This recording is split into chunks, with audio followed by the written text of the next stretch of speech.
বন্ধুরা, এই সংসারে আমাদের সঙ্গে যা কিছুই হয়ে চলেছে সেই সব কিছু আমাদের কর্মেরই ফল। আমরা যা কিছুই অর্জন করি বা যা কিছুই হারিয়ে ফেলি সবই হলো আমাদের জীবনে কিংবা আমাদের পূর্ব জীবনে করা কর্মের ফল। যদি আমরা ভালো কর্ম করি তাহলে তার ফলও আমরা ভালোই পাব, আর যদি আমরা খারাপ কর্ম করি তাহলে তার ফলও আমরা সাধারণভাবে খারাপই পাব। একবার এক খুবই সুন্দর, সুশীল এবং সর্বগুণসম্পন্ন স্ত্রী ছিলেন, যার বিবাহের প্রায় 20 বছর পর্যন্ত কোনো সন্তান লাভ হয় না। তার স্বামী এবং ওই স্ত্রী সর্বাত্মক প্রচেষ্টা করেন, যেই যেমন কাজ করতে বলেন ওই দম্পতি তাই করেন। এরপর হতে পারে কোনো ভালো কর্মের পরিণামস্বরূপ তিনি 20 বছর পর গর্ভবতী হন। এরপর যখন সময় আসে তখন তিনি একটি সুন্দর ফুটফুটে পুত্রের জন্ম দেন। সন্তান প্রাপ্তির পর ওই দম্পতি আনন্দে আত্মহারা হয়ে ওঠেন, কিন্তু দুর্ভাগ্যবশত ওই সন্তানের মাত্র 20 দিনের মধ্যেই মৃত্যু হয়ে যায়। এখন ওই দম্পতি এই দুর্ঘটনা সহ্য করতেই পারেন না।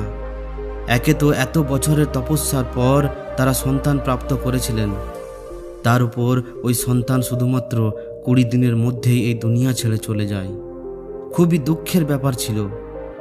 ওই স্ত্রী এবং তার স্বামী কাঁদতে কাঁদতে পাগল হয়ে যায়, কিন্তু ঈশ্বরের সামনে কারোর কোনো কথাই কখনোই চলে না, তাই এদেরও চলে না। ওই স্ত্রী তার সদ্যজাত পুত্রের মৃত্যু স্বীকারই করতে পারেন না। তিনি তার মৃত শিশুকে নিজের কোলে তুলে দৌড়ে দৌড়ে এক সিদ্ধ মহাত্মার কাছে পৌঁছান।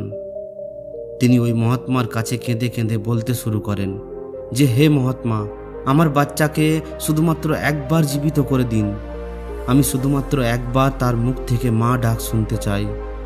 ওই মহাত্মা ওই স্ত্রীকে অনেক বোঝান যে এই সংসারের সমস্ত সম্পর্ক মিথ্যা, শুধুমাত্র নিজের স্বার্থের জন্যই এই সম্পর্ক বজায় থাকে। ওই মহাত্মা ওই স্ত্রীকে অনেক বোঝানোর চেষ্টা করেন, কিন্তু ওই স্ত্রী নিজের জেদ বজায় রাখেন। তিনি প্রতিনিয়ত ওই মহাত্মাকে বলেই চলেন যে শুধুমাত্র একবার আমার পুত্রকে জীবিত করে দিন, শুধুমাত্র একবার আমি তার মুখ থেকে মা ডাক শুনতে চাই। এরপর অনেক কাকুতি মিনতি করার পর, ওই স্ত্রীর অনেক জেদ করার পর ওই মহাত্মা 2 মিনিটের জন্য ওই বাচ্চার আত্মাকে তার মৃত শরীরের মধ্যে আহ্বান করেন। তখন ওই স্ত্রী ওই আত্মাকে জিজ্ঞাসা করেন যে তুমি আমাকে ছেড়ে কেন চলে গেছো? আমি তোমার মুখ থেকে শুধুমাত্র একবার মা ডাক শুনতে চাই। তখন ওই আত্মা বলে যে কোন মা, কেমন মা, কার মা? আমি তো তোমার কাছে শুধুমাত্র তোমার আগের জন্মের হিসাব নিষ্পত্তি করতে এসেছিলাম। ওই স্ত্রী স্তব্ধ হয়ে বলেন, কিসের হিসাব? তখন ওই আত্মা বলে যে আগের জন্মে তুমি আমার সৎ মা ছিলে, তুমি আমাকে অনেক কষ্ট দিয়েছিলে, আমাকে অনেক দুঃখ দিয়েছিলে। ওই সময় আমি অনেক কেঁদেছিলাম। তুমি আমাকে কখনোই মায়ের সুখ দাওনি, মায়ের আদর যত্ন দাওনি। ওই সময় আমি কেঁদেছিলাম, আর এখন তুমি কাঁদছো। আমার তোমার সঙ্গে কর্মের যেটুকু হিসাব বাকি ছিল সেটা পূরণ করে নিয়েছি, আর এই দুনিয়া ছেড়ে চলে গেছি। এটা বলেই ওই আত্মা সেখান থেকে চলে যায়। এটা শুনে ওই স্ত্রী খুবই আঘাত পায়। কিছু সময়ের জন্য তিনি জ্ঞান হারিয়ে ফেলেন। এরপর যখন তার জ্ঞান ফেরে তখন ওই মহাত্মা তাকে বোঝান। তিনি বলেন যে আমি তোমাকে বলেছিলাম না যে এই সংসারের সমস্ত সম্পর্ক, মা, বাবা, ভাই, বোন, শুধুমাত্র কর্মের কারণেই একে অপরের সঙ্গে সংযুক্ত। আমরা সবাই শুধুমাত্র কর্মের হিসাব করার জন্য এই পৃথিবীতে আসি। এই জন্য শুধুমাত্র ভালো কর্ম করে যাও, যাতে করে পরবর্তীকালে আমাদের ভোগ করতে না হয়। ওই স্ত্রী মহাত্মার কথা বুঝে যায় এবং অনেক দুঃখে নিজের ঘরে ফিরে যায়। বন্ধুরা, সমস্ত মহাপুরুষেরা আমাদের সব সময় ভালো কর্ম করার উপরেই জোর দেয়। এই জন্মে কিংবা আগের জন্মে আমরা যে কর্ম করেছি তার ফল আমরা আজ ভোগ করছি। গীতায় ভগবান শ্রীকৃষ্ণ স্বয়ং বলেছেন যে আপনার সঙ্গে আজ যা কিছুই ঘটিত হচ্ছে সেটা আপনার কর্মেরই পরিণাম। বন্ধুরা, এই জন্য আমাদের নিরন্তর ভালো কর্ম করে চলা উচিত। আমাদের সব সময় এটা চেষ্টা করে চলা উচিত যে আমাদের জন্য যেন কখনো কারোর সমস্যা না হয়, কিংবা আমাদের কোনো কথায় কেউ যেন কখনো দুঃখ না পায়, কারণ আমাদের কর্মের সাজা আমরা অবশ্যই পাই।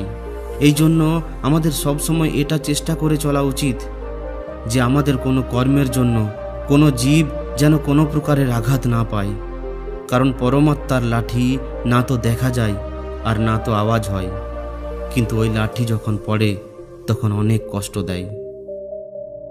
একবার অনেক জোরে বৃষ্টি হচ্ছিল। ওই প্রচণ্ড বৃষ্টিতে এক মহাত্মা নিজের আনন্দে পরমাত্মার গুণগান করে এগিয়ে চলেছিলেন। কিছু দূর এগিয়ে যাওয়ার পর ওই মহাত্মা একটি মিষ্টির দোকান দেখতে পায়। ওই মহাত্মা দেখেন ওই মিষ্টির দোকানে একটি কড়াইয়ে দুধ ফোটানো হচ্ছিল এবং অন্য একটি কড়াইয়ে গরম গরম জিলিপি তৈরি হচ্ছিল। ওই মহাত্মা এগুলি দেখেই চলেছিলেন, কারণ তিনি খুবই ক্ষুধার্ত ছিলেন।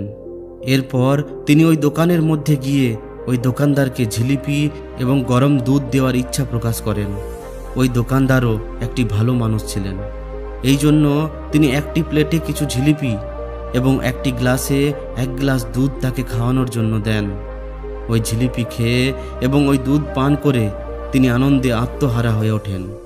হাত ওপরে তুলে দোকানদারকে অনেক আশীর্বাদ দিয়ে ওই মহাত্মা সামনে নিজের লক্ষ্যে এগিয়ে পড়েন। মহাত্মা নিজের ভক্তিতে মগ্ন হয়ে মধুর ভক্তিগীত গুনগুন করতে করতে ওই রিমঝিম বৃষ্টিতে চলতে থাকেন। ওই মহাত্মা নিজের পা দিয়ে রাস্তায় জমে থাকা বৃষ্টির জলের মধ্যে কখনো এদিকে লাথ মারতে থাকেন, আবার কখনো ওদিকে। ওই রাস্তায় তার সঙ্গে সঙ্গে এক নববিবাহিত দম্পতিও আসছিলেন। স্বামী স্ত্রী একে অপরের সঙ্গে কথা বলতে বলতে মগ্ন হয়ে কাঁধে হাত রেখে চলছিলেন।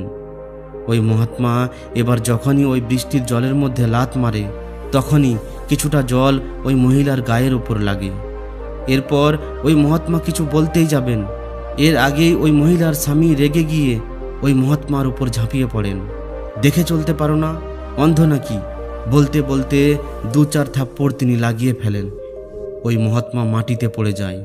এটা দেখে আরও কিছু লোক সেখানে একত্রিত হয়ে পড়ে, কিন্তু ওই যুবককে থামানোর কারো হিম্মত থাকে না।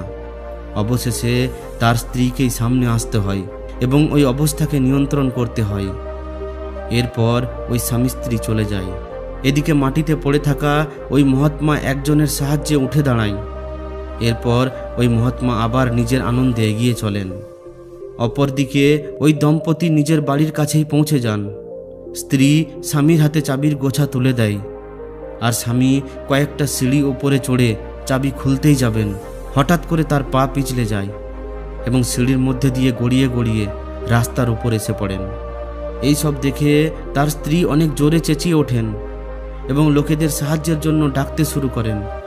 ওই মহিলার আওয়াজ শুনে লোকেরা সেখানে একত্রিত হয়ে পড়ে, কিন্তু তার স্বামীকে তারা বাঁচাতে পারে না, তার মৃত্যু হয়ে পড়ে।